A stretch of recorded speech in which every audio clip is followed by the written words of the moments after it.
કેશોદ શહેરની હદમાં મકસૂદ ચોક નજીક વોકડામાં જુદી જુદી 5 જ્ઞાતિના 100 ઘરના લોકો મચ્છીનો વેપાર કરી રહ્યા છે।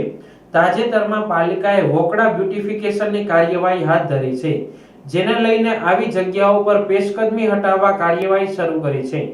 તેના ભાગરૂપે મકસૂદ ચોક નજીક વોકડામાં મચ્છીનો વેપાર કરતા લોકોને તેના ધંધાનું સ્થળ ખાલી કરવા વેપાર સ્થળે પાલિકાએ નોટિસનું બોર્ડ લગાવી દીધું છે।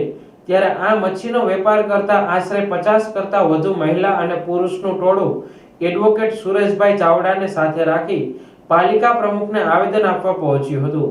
આવેદન આપનાર મચ્છીનો વેપાર કરતા મહિલા અને પુરુષોને પોતે 30 વર્ષથી કેશોદ શહેરમાં મચ્છી વેચવાનો ધંધો કરતા હોય 3 જગ્યાઓ બદલવા મજબૂર કરવામાં આવ્યા હોય, પાલિકા વિકાસના કામ કરતી હોય તેની સામે વિરોધ ન હોય, પરંતુ તેમને વૈકલ્પિક જગ્યા ફાળવવામાં આવે તેવી માંગ કરી હતી।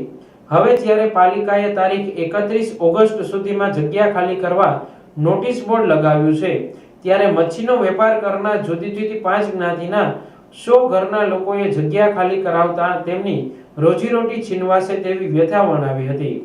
વૈકલ્પિક જગ્યાની માંગ નહીં સ્વીકારાય તો તેઓ આંદોલનનો માર્ગ અપનાવશે તેવી ચીમકી ઉચ્ચારી હતી।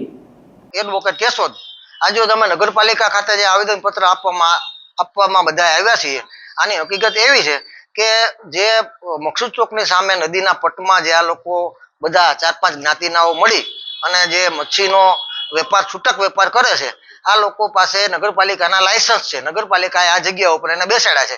ત્યારે 4 દિવસ પહેલા નગરપાલિકાએ આ લોકોને અહીંયા જાહેર નોટિસ લગાડી અને હટાવવા માટેની કાર્યવાહી કરેલ છે। ત્યારે અમારી આ બધા મળીને એક જ માંગણી છે કે આ અમે 30 વર્ષથી જ્યારે અહીં ધંધો કરતા હોઈએ, નગરપાલિકાએ અમને લાયસન્સ આપેલા હોય, ત્યારે અમને વૈકલ્પિક વ્યવસ્થા ન થાય ત્યાં સુધી અહીંથી હટાવી શકાય નહીં, આવી અમારી રજૂઆત છે અને એ રજૂઆત અમે અત્યારે નગરપાલિકા સમક્ષ કરી છે। આ વાત સ્વીકારવામાં ના આવે તો તમે કઈ આગળની કાર્યવાહી કરશો?